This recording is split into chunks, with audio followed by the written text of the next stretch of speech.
قادر مطلق خدا باپ اور بیٹے اور روح القدس کا فضل اور اطمینان آپ کو ہمیشہ حاصل ہوتا رہے، آمین۔ عبادت میں کلام خدا کی حیثیت اور استعمال، آج اس موضوع پہ ہم تعلیم پائیں گے۔ مسیحی عبادت میں کلام خدا کو مرکزی اور بنیادی حیثیت حاصل ہے۔ ابتدا میں کلام تھا، کلام خدا کے ساتھ تھا اور کلام خدا تھا، اور پھر اسی باب میں آگے چل کے اور کلام مجسم ہوا اور فضل اور سچائی سے معمور ہو کر ہمارے درمیان رہا، اور وہی خدا جو کلام ہے اس نے حصہ بہ حصہ اور طرح بہ طرح نبیوں کی معرفت، رسولوں کی معرفت اور مجسم ہو کر انسانی صورت میں ہم سے کلام کیا۔ تو خدا کلام ہے، مجسم خدا کلام خدا ہے، اور یہ کتاب بھی کلام خدا ہے۔ کلام کسی بھی صورت میں ہے وہ مرکزی حیثیت رکھتا ہے، سینٹرل پوزیشن ہے اس کی، وہ مرکز ہے ہماری مسیحی عبادتوں کا، اور اس پہ بنیاد ہے۔ کلام پہ بنیاد رکھی جاتی ہے مسیحی عبادتوں کی۔ ہمارے خداوند یسوع مسیح نے فرمایا کہ خدا روح ہے اور ضرور ہے کہ اس کے پرستار روح اور سچائی سے اس کی پرستش کرے۔ سچائی ہے کیا؟ حق ہے کیا؟ یوحنا کی انجیل میں لکھا ہوا باب نمبر 17 آیت نمبر 17، تیرا کلام سچائی ہے۔ اور تیموتھیوس کے خط میں لکھا ہوا ہے کہ ہر ایک صحیفہ جو خدا کے الہام سے ہے وہ تعلیم اور الزام اور اصلاح اور راست بازی میں تربیت پانے کے لیے مفید ہے، اور کس کام کے لیے؟ تاکہ مرد خدا کامل ہو جائے اور ہر ایک نیک کام کے لیے تیار ہو جائے۔ کلام سچائی ہے، اس پہ عبادت کی بنیاد ہے، اس میں سے ہم نے سیکھنا ہے کہ عبادت ہے کیا، کرنی کیسے ہے۔ کلام خدا مسیحی عبادت میں مرکز میں ہے، درمیان میں ہے، سینٹر میں ہے، عبادت اس کے ارد گرد ہے۔ عبادت کی بنیاد میں کلام خدا ہے۔ اگر کلام خدا نکال دو مسیحی عبادت میں سے تو ہماری عبادتیں گر جائیں گی، ان کی عمارت کھڑی نہیں رہ سکتی، ہماری عبادتیں بے فائدہ ہیں۔ ہماری عبادت اس وقت مفید ہے، بابرکت ہے، پھلدار ہے، خدا کے حضور قابل قبول ایکسیپٹیبل ہے جب وہ اس کی بنیاد پر قائم ہے، جب وہ اس کے گرد ہے۔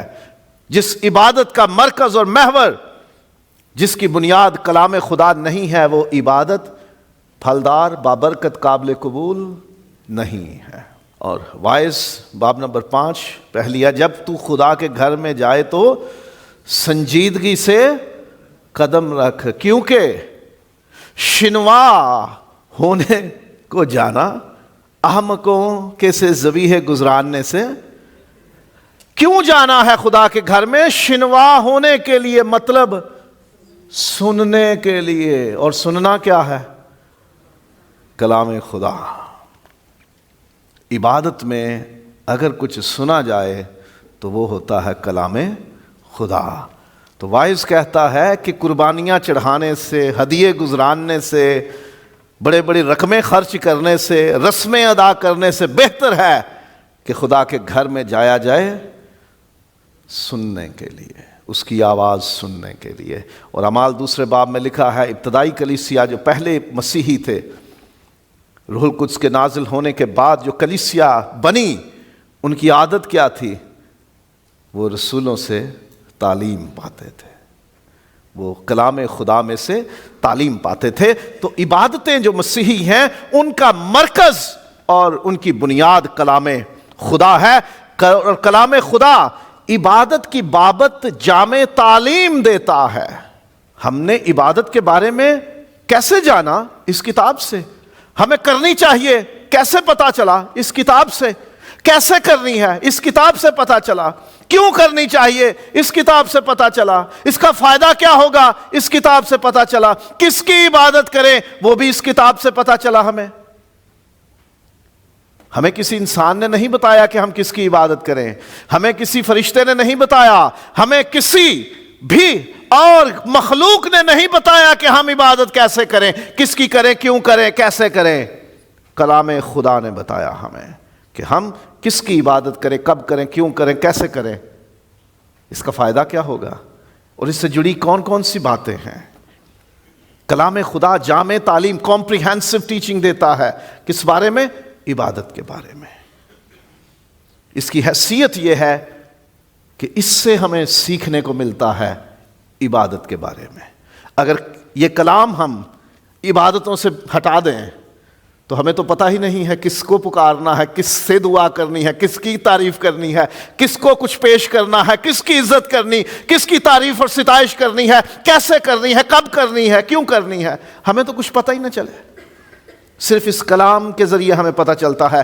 یہ کلام کی حیثیت ہے کہ یہ ہمیں عبادت کے بارے میں مکمل، جامع، ہر طرح کی کھوٹ، کمی، کمزوری سے پاک تعلیم دیتا ہے، مکمل تعلیم دیتا ہے یہ کلام خدا۔ اور عبادت کے حصوں یا اجزاء یا مشمولات کا تعین بھی کلام خدا ہی کے مطابق کرنا چاہیے۔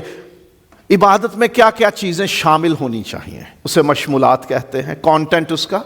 ایلیمنٹس آف ورشپ، عبادت کے حصے، اجزاء، پارٹس آف ورشپ۔ عبادت میں کیا کیا ہونا چاہیے؟ جیسے دعا ہونی چاہیے، گیت ہونے چاہیے، ساز ہونے چاہیے، اس میں تلاوت ہونی چاہیے، واعظ ہونا چاہیے، یا اقرار ہونا چاہیے، عقیدہ پڑھا جانا چاہیے، گواہی ہونی چاہیے، رسمیں ہونی چاہیے، عشائر بانی ہو، بپتسمہ ہو، نکاح ہو، جنازہ ہو، شکر گزاری ہو، کسی بھی طرح کی عبادت ہے اس کے کیا کیا حصے ہونے چاہیے، عبادت میں کیا کیا چیز شامل ہو سکتی ہے۔ یہ ساری چیزیں کیسے ہمیں پتہ چلنی چاہیے؟ اس کتاب کے ذریعے، کلام خدا کے مطابق ہونی چاہیے یہ ساری چیزیں۔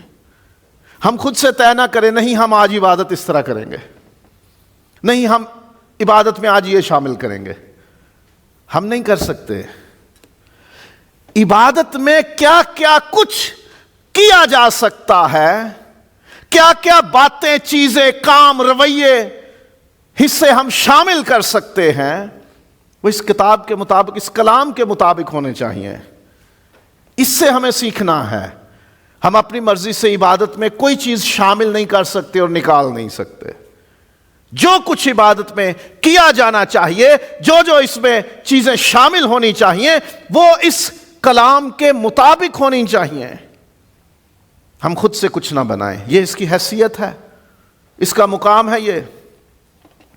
اور کلام خدا سے ہی ہمیں عبادت کے طریقے یا انداز سیکھنے چاہیے۔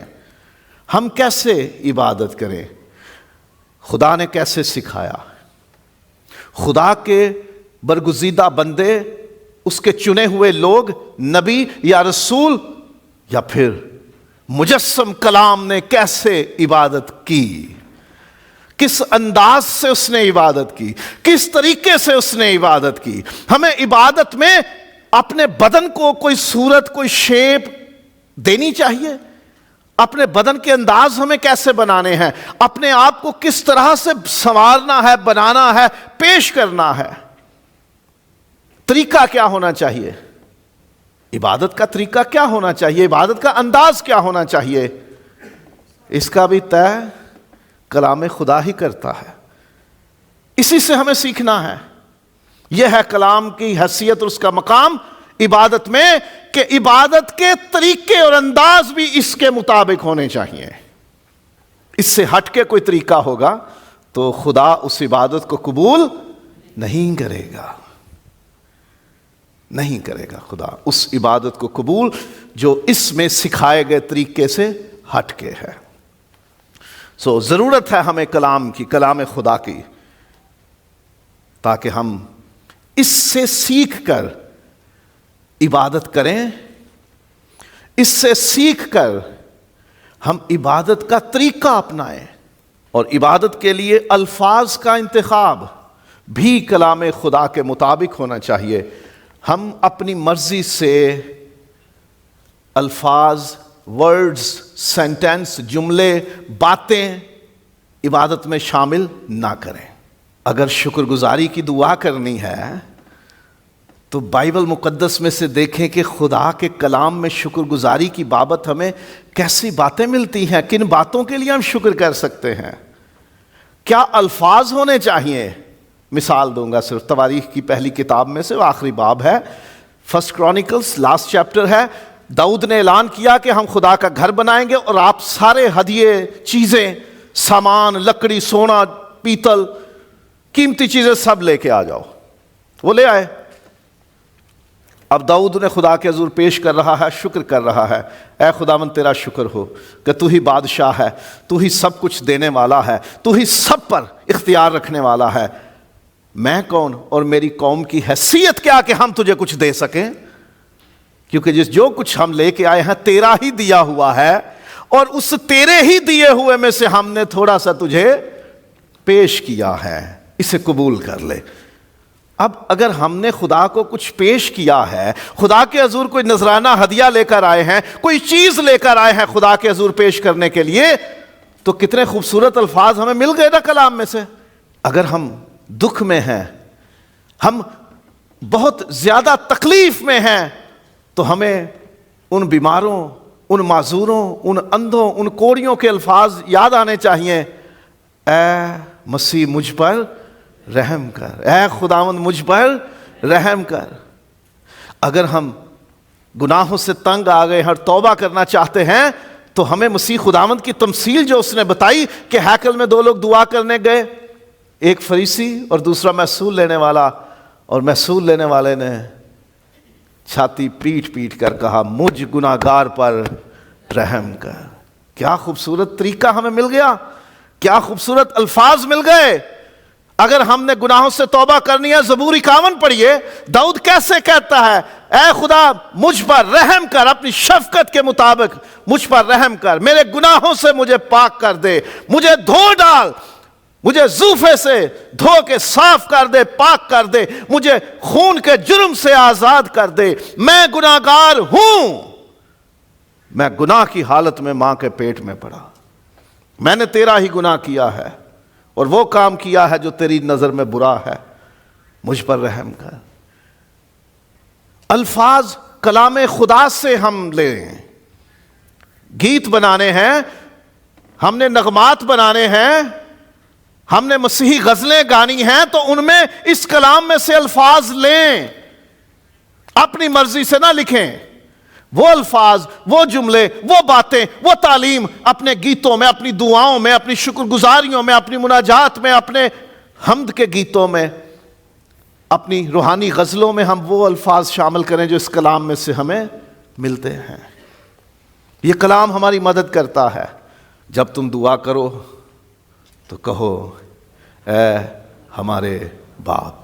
اے موسیٰ تو ہارون اور اس کو بیٹوں سے کہہ کہ وہ یوں کہہ کر بنی اسرائیل کو دعا دیا کریں۔ سو کلام خدا ہمیں سکھاتا ہے عبادت کے بارے میں، عبادت کے طریقے اور انداز کیسے ہوں اور اس میں الفاظ کیسے ہوں ہمارے، یہ کلام ہمیں سکھاتا ہے۔ اور کلام خدا کی خدمت بذات خود عبادت کا حصہ اور طریقہ ہے۔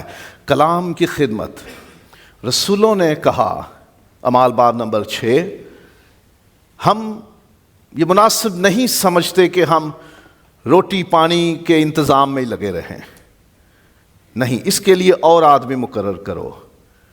ہم تو دعا اور کلام کی خدمت میں مشغول رہیں گے۔ We will devote ourselves to the ministry of the word and prayer۔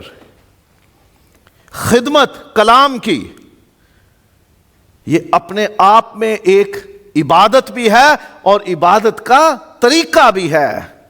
اب یہ خدمت کیسے ہوتی ہے؟ کلام ہے نا خدا کا، جو اسے پڑھتا ہے وہ بھی خدا کی خدمت کرتا ہے، وہ خدا کی نمائندگی کرتا ہے، وہ خدا کا سپوکس مین بنتا ہے، وہ خدا کا ترجمان بنتا ہے، جو خدا کی طرف سے آپ سے بات کر رہا ہے، خدا کا کلام پڑھ کے سنا رہا ہے آپ کو۔ جو کلام آپ کے سامنے تعلیم اس میں سے دے رہا ہے، کلام میں سے، وہ بھی کلام کی خدمت کر رہا ہے، کیونکہ وہ کلام کو ایسے بیان کر رہا ہے کہ لوگ اسے سمجھ سکیں۔ تو یہ کلام کی خدمت ہے، اسے پڑھنا اور اسے دوسروں تک پہنچانا، دوسروں کو سکھانا، یہ کلام کی خدمت ہے۔ اس کے علاوہ بھی کلام کی خدمتیں ہیں، مطلب کہ ترجمہ کرنا، چھاپنا، ٹائپ کرنا، اسے خوبصورت طریقے سے ارینج کرنا، ٹرانسپورٹ کرنا، کسی جگہ دستیاب نہیں وہاں لے کے جانا، یہ بھی کلام کی خدمتیں ہیں۔ کئی طریقے ہیں کلام کی خدمت کے، لیکن عبادت میں کلام کی خدمت کیسے ہوتی ہے؟ اس کو پڑھنے سے اور اس کو سکھانے سے۔ اسے بھی عبادت کے ساتھ جوڑا گیا ہے۔ کرنتھیوں کے نام پہلا خط، اس کا باب نمبر 9، اس کی 13ویں آیت۔ کیا تم نہیں جانتے کہ جو مقدس چیزوں کی خدمت کرتے ہیں وہ ہیکل سے کھاتے ہیں، اور جو قربان گاہ کے خدمت گزار ہیں وہ قربان گاہ کے ساتھ حصہ پاتے ہیں۔ اب یہ ہیکل میں عبادت کے دوران قربانیاں پیش جو کی جاتی ہیں ان کی بات ہو رہی ہے۔ خدا کے کلام میں قربانیوں کو، نذرانوں کو، ہدیوں کو عبادت کا ایک طریقہ کہا گیا ہے کہ خدا کی عبادت کے لیے تم یہ چیزیں خدا کے گھر میں لاؤ، اور خدا کے گھر میں آ کے یہ قربانیاں پیش کی جائیں۔ وہاں ان قربانیوں کو پیش کرنے والے کاہن ہیں، خدمت گزار ہیں جو یہ کام کرتے ہیں، ان کے بارے میں بات ہو رہی ہے کہ وہ اس میں سے کھاتے ہیں، وہ اس میں سے اپنی زندگی کی، خاندان کی ضرورتیں پوری کرتے ہیں۔ اسی طرح خداوند نے بھی مقرر کیا ہے کہ خوشخبری سنانے والے خوشخبری کے وسیلے سے گزارا کریں۔ جو خدمت پرانے عہد میں کاہنوں کے ذمے تھی اور ان کو جو حق حاصل تھا، نئے عہد میں انجیل کی خدمت کرنے والوں کو وہ خدمت سونپی گئی ہے، اس کے برابر قرار دی گئی ہے، اور ان کا حق بھی ویسا ہی مقرر کیا گیا ہے۔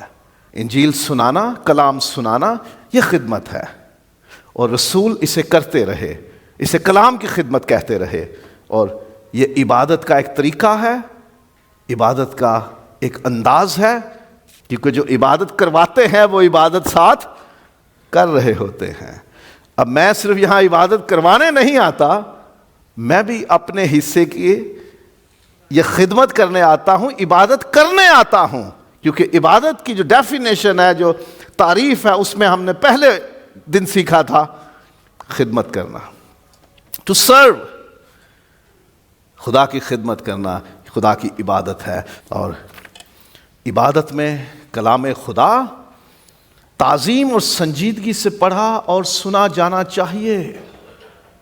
اب اس کا استعمال ہے عبادت میں، کلام کی حیثیت مرکزی ہے، بنیادی ہے، اس کی بنیاد پہ عبادت کی عمارت کھڑی ہوتی ہے۔ عبادت میں کیا ہونا ہے، کس کی کرنی ہے، کیسے کرنی ہے، عبادت میں کیا کیا ہونا چاہیے، کس انداز سے، کس طریقے سے ہونی چاہیے، وہ سب کچھ یہ کلام ہمیں سکھاتا ہے، اور اسی سے ہم نے سیکھ کے یہ عبادتیں کرنی ہیں۔ اور اس کلام کو عبادت میں پڑھا جانا چاہیے اور اسے سنا جانا چاہیے۔ کیسے؟ سنجیدگی سے اور تعظیم سے۔ نہمیہ میں دیکھیے ذرا، باب نمبر 8،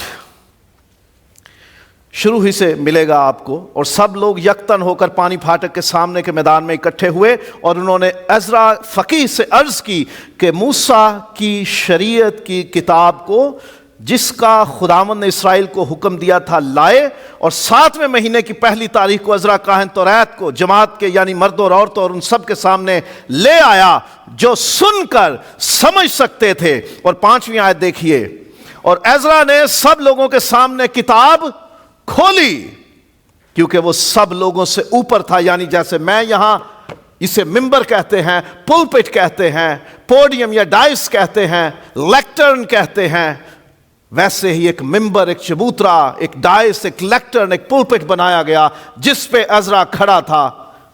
اونچا تھا وہ سب سے, اور جب اس نے اسے کھولا تو سب لوگ اٹھ کھڑے ہوئے. تعظیم اس لیے بعض کلیسیاؤں میں یہ روایت ہے کہ جب کلام خدا کی تلاوت ہوتی ہے تو وہ تعظیم میں کھڑے ہو جاتے ہیں. تعظیم سے کلام پڑھنا چاہیے اور تعظیم سے کلام سننا چاہیے. سنجیدگی سے پڑھنا چاہیے اور سنجیدگی سے سننا چاہیے عبادت میں. اور عام طور پر عبادتوں میں یہ ہوتا ہے کہ جب تلاوت شروع ہوتی ہے لوگوں کو کوئی کام یاد آ جاتا ہے, فون یاد آ جاتا ہے, واش روم جانا یاد آ جاتا ہے, پانی کی بوتلیں کھل جاتی ہیں, بچوں کے ریپر کھل جاتے ہیں, جی انہیں ٹکی ٹافی گولی دے دو, ٹپس کھول دو, کسی کو باہر کو کام یاد آ جاتا ہے, حرکت شروع ہو جاتی ہے. خدا کے لیے عبادتوں میں جب کلام خدا پڑھا جا رہا ہے سٹل ہو جائیے, بالکل ساکن ہو جائیے, بے حرکت ہو جائیے, ٹھہر جائیے. جس کا کلام ہے اس کو تعظیم دیں, اس کی عزت کریں, کیونکہ اس کی عزت اور تعظیم کرنے کا نام ہی عبادت ہے. ہم نے عبادتوں میں کلام سننا ہے, کلام پڑھنا ہے. جو پڑھنے والا ہے نا اس کی تعظیم کا معیار ابھی بتانے لگا ہوں آپ کو. یسوع سے اوپر کوئی معیار ہو سکتا ہے؟ لوکا باب نمبر 4 میں یسوع پڑھتا ہے کلام, اس کو کتاب دی گئی. وہ ناصرت میں آیا کیسے؟ اپنے دستور کے مطابق, اس کی عادت تھی. آیا عبادت کے لیے سبت کے دن, اسے کتاب دی گئی اور کتاب کھول کر اس نے وہ مقام نکالا جہاں لکھا تھا اور پھر پڑھا اس نے. پھر وہ کتاب بند کر کے اور خادم کو واپس دے کر بیٹھ گیا. بیٹھنے سے پہلے وہ کس حالت میں ہوگا؟ جب لکھا ہے وہ بیٹھ گیا تو اس کا مطلب ہے وہ پہلے بیٹھا ہوا. کیسے تھا وہ؟ تو تلاوت کھڑے ہو کے عبادت میں. کس کی روایت ہے؟ یسوع کی. تعظیم دیکھیے اس کی. اپنی باری سے پہلے کبھی اس نے نہیں کہا کہ آج مینوں نہیں پڑھن دیں دے, مجھے تو پڑھنے کو دو, میں ہوں یسوع, میں ہوں خدا کا بیٹا, میں ہوں مجسم کلام. کبھی اس نے نہیں یہ دعویٰ کیا کہ جی مجھے عبادت خانے میں سارا لیڈ کرنے کا موقع دیا جائے. لکھا ہے اسے کتاب دی گئی. کیا کب دی گئی؟ سبت کے دن عبادت خانے میں گیا اور پڑھنے کو کھڑا ہوا. کیونکہ عبادت خانے کا جو انچارج ہوا کرتا اس کے پاس لوگوں کی فہرست ہوا کرتی تھی کہ کون کون پڑھا لکھا ہے, کون پڑھ لکھ سکتا ہے. تو وہ اس حساب سے ان کو موقع دیتا تھا کہ اب آپ آئیے, آپ پڑھیے. جب اس کو موقع ملا اس کو کتاب دی گئی, اس نے پڑھی کھڑے ہو کر, اور پھر کتاب خادم کو یعنی جو انچارج ہے عبادت خانے کا اس کو واپس دی اور جا کر بیٹھ گیا. پڑھنے کے بھی آداب ہیں, انداز ہیں, اور خدا کا شکر ہے کہ ہماری کلیسیا میں لوگ سیکھتے ہیں. ابھی پھر ہم کوشش کریں گے کہ ایک بار اور ٹریننگ کریں. جو لوگ رہتے ہیں تلاوت کی تربیت پانے والے, ان کو موقع ملے اور ان کے نام بھی پھر ہم شامل کریں. عبادت میں کلام خدا استعمال ہوتا ہے پڑھے جانے کے لیے اور سنے جانے کے لیے, اور یہ دونوں کام ہونے چاہیے تعظیم اور سنجیدگی سے. اور کلام خدا عبادتوں میں پڑھنے اور سننے کے علاوہ یہ ہے کہ اس کی تشریح و تفسیر بھی کی جاتی ہے, ایکسپلینیشن اس کی ایکسپوزیشن, انٹرپریٹیشن اس کی, اسے کھول کے بیان کیا جاتا ہے, اس میں سے تعلیم دی جاتی ہے. نہ صرف پرانے عہد بلکہ نئے عہد نامے میں بھی یہ روایت ہے کہ صرف کتاب پڑھی نہیں جاتی بلکہ سکھایا جاتا ہے, اس کے بارے میں ان کو تفصیل سے بیان کیا جاتا ہے کہ وہ کیا کہتا ہے کلام ہم سے. اب لوگ یسوع کو دیکھ رہے ہیں کہ وہ بیٹھ گیا. کیوں؟ سب کی آنکھیں اس پر لگی تھیں. وہ ان سے کہنے لگا. اب یہاں وہ تشریح اور تفسیر کر رہا ہے. آج یہ نوشتہ تمہارے سامنے پورا ہوا. صرف پڑھنا نہیں، اس کے بعد اس کی تشریح کرنا، اس کی تفسیر کرنا، اس میں سے سکھانا بھی عبادت میں کلام خدا کا استعمال ہے. جب آپ خدا کے خادم کو کلام میں سے تعلیم دیتے ہوئے سنتے ہیں، وہ نمائندہ ہے خدا کا. خدا کلام کر رہا ہے اپنے خادم کے ذریعے. تو جب پیغام سنیں، واعظ سنیں، سرمن سنیں، میسج سنیں، ٹیچنگ سنیں، پریچنگ سنیں، منادی سنیں کلام کی، تو اسے بھی سنجیدگی اور تعظیم سے،